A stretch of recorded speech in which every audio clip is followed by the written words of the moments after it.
The room was quiet enough to hear the tick of the courtroom clock. Her finger pointed at me, steady, polished nails, trembling just enough to look rehearsed. This man only knows how to waste what she doesn't deserve. Her voice carried a practiced ache, the kind that wins sympathy from strangers and silence from the guilty. But I wasn't guilty, not in the way she meant. The judge, gray suit, deliberate posture, tilted his head slightly toward her, a small, knowing gesture. And that's when I recognized it. That pause, that familiar calculation behind his eyes. Because I had seen those eyes before, years ago, in a photograph she said was her cousin's wedding. And now those same eyes stared down from the bench, masked behind judicial restraint. Her ex-lover, my wife's lover. She had chosen the arena, the witness, and the narrative. She wanted me buried under my own inheritance, the fortune my grandfather left me, the only thing she couldn't control while she controlled everything else. Her lawyer smiled. The judge's pen hovered over the verdict. I could almost hear the dirt being thrown over my name. Then I said 2 words, and the judge's hand froze. His face drained of color, because he realized, at last, that he wasn't the one holding the shovel. It started with a message, not sent to me, forwarded, accidentally, at least that's what she claimed. A simple text, "He's gone for the weekend, same place," followed by a heart. When I confronted her, she smiled.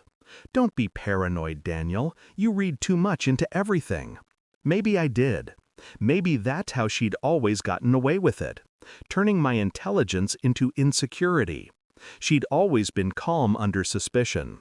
That's how liars survive. They borrow your logic, reshape it, hand it back as reassurance. But it wasn't logic I felt when I noticed the name saved under that text. Just one letter, J. Harmless. Except that same J appeared again 2 months later. This time in an email thread from her law firm.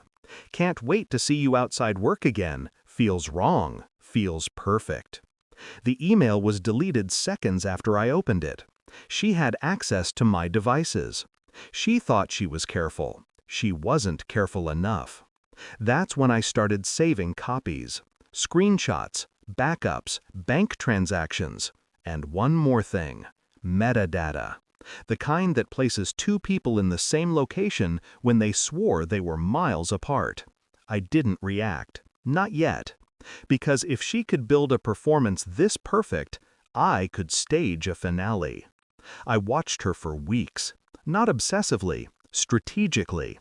Her late-night calls disguised as urgent clients. Her weekend seminars. The new perfume she wore only when she said she'd be working late. Every lie was measured, every detail consistent. That's how you know it's rehearsed. I played my part, silent, dutiful, the kind of man a guilty woman feels safe lying to. I installed a small tracker on her car, not out of rage, out of curiosity. Patterns always reveal intention, and the pattern was clear. Hotel rooms, the same ones, under different names. Then, one night, she came home later than usual, her lipstick slightly smeared, a faint scent of cologne clinging to her scarf. I didn't ask. I poured her wine instead, watched her drink it, her hand trembling just slightly. She smiled at me across the table, the way people smile at graves they think are sealed. That's when I knew. She wasn't afraid of being caught. She was confident she'd already buried me under her story. And she was right, partially. I'd already died, somewhere between suspicion and confirmation. But what came back wasn't love or anger.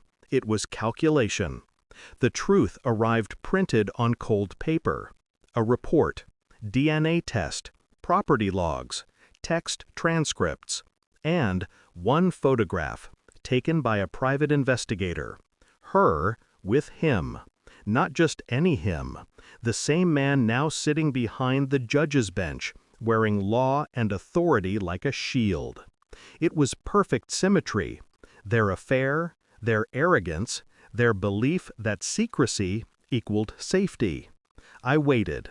I waited until she filed for divorce, until she demanded half of everything, until her lawyer, his colleague, prepared to strip me of what remained. Then, 2 nights before the hearing, I sent an anonymous envelope to the Judicial Oversight Board. Inside, evidence, dates, photos, communications. I didn't include my name. Didn't need to. When the hearing began, the judge looked tired, haunted almost. But he didn't recuse himself. Maybe he thought she'd protect him. Maybe he thought I didn't know. That was his mistake. When she pointed at me in court, it wasn't just accusation, it was ritual. She thought the judge would end me for her. He almost did. Until I said the 2 words, "Check evidence." He froze. His pen paused midair, because he knew exactly what evidence I meant.